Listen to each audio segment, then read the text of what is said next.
Hey guys, you made it through another year. Ain't that cool? Yeah, we're at the end of 2021. And from my perspective, it was certainly a vast improvement over 2020.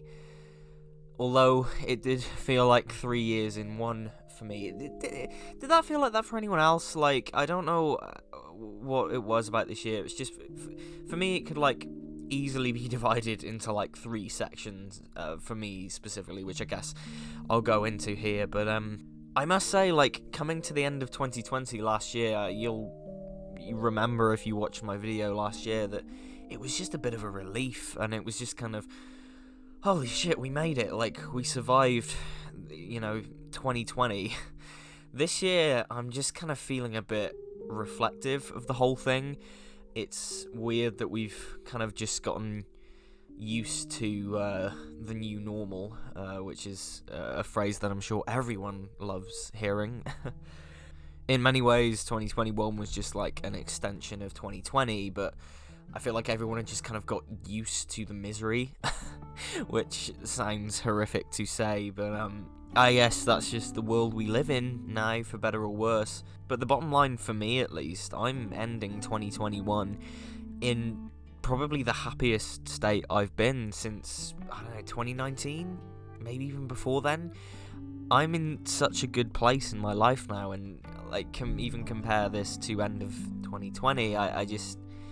things have changed so much for me, and I'm very grateful and very thankful for that, I guess. So, of course, being in the UK, I started off the first few months of the year in full lockdown number 3, and, by that point, I feel like, the first 2 were just kind of practice rounds for lockdown number 3.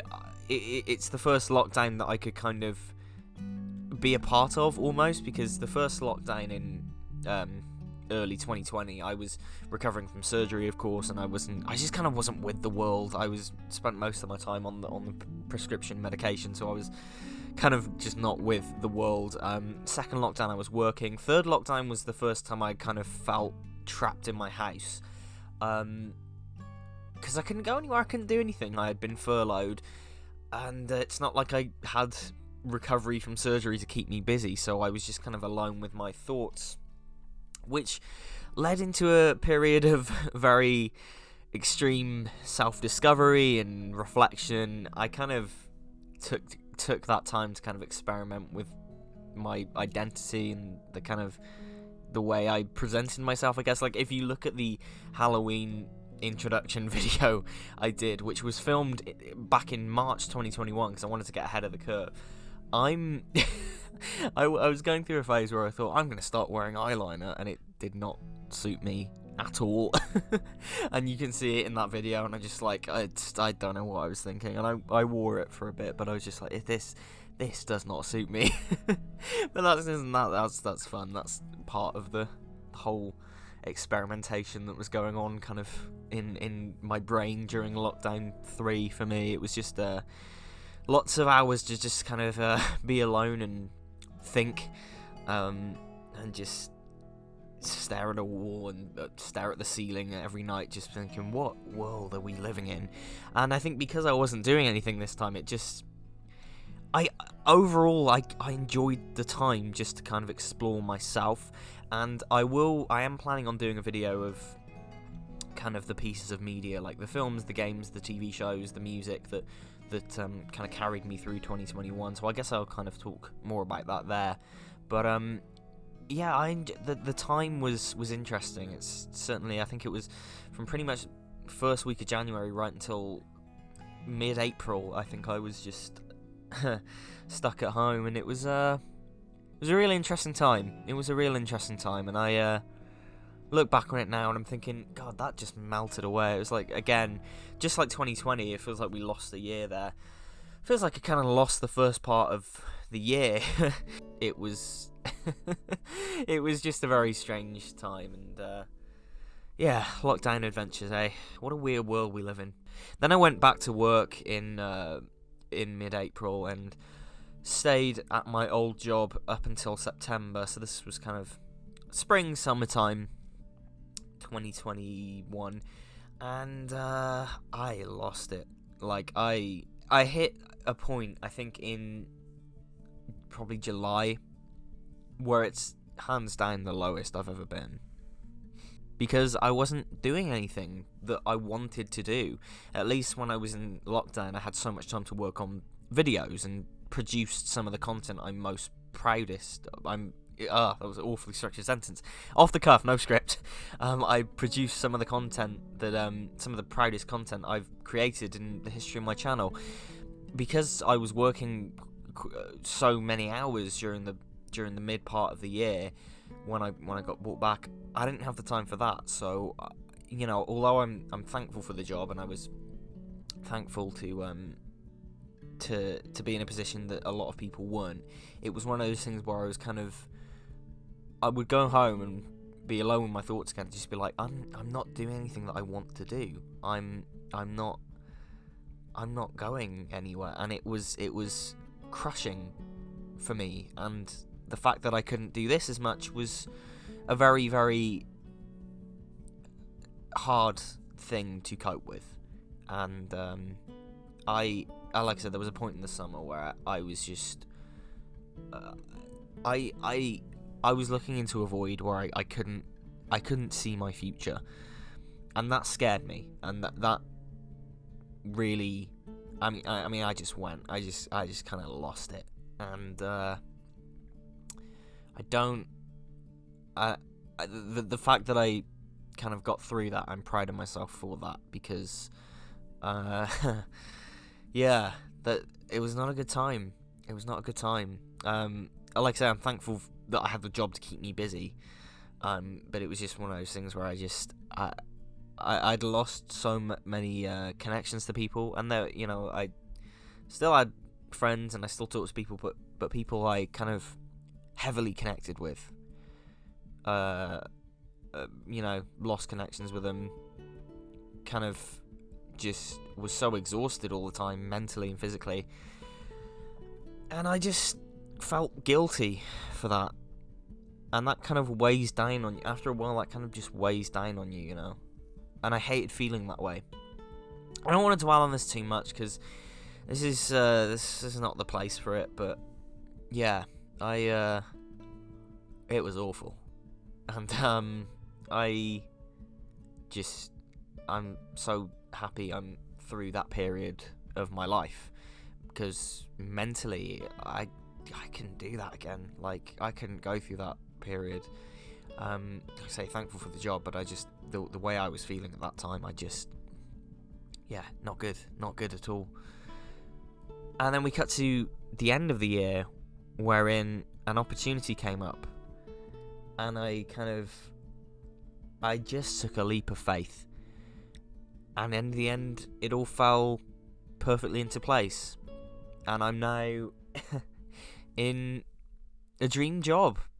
I'm now content creating and filming and editing at a company that I love being a part of, and I love getting out of bed every morning and going to work, and doing stuff that I've been doing on this YouTube channel for years in a professional capacity, video editing on a professional capacity, getting paid to do what I love and to further myself.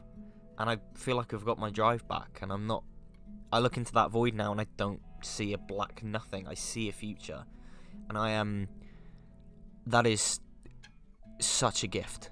After the reflective period of the third lockdown, and then just being pretty miserable through most of the year. The reason I say that 2021 is a vast improvement is because of what happened in the last few months, and I'm happier than I've been in years, and that is an incredible feeling, and I want to take that into 2022 and make a whole year of that. I want to keep it consistent, because, like I said, this year was just like 3 in 1, 3 distinct stages in one. A trilogy of ups and downs, but overall it's ended with me being in an incredible position, every day I wake up and I am so grateful. And I mean that, because I know a lot of people say it, but I genuinely mean that. I look around sometimes and I'm like, is this real? Do I kind of deserve this? Am I, am I allowed to be happy? And I guess I am. And it's nice to feel that way for once.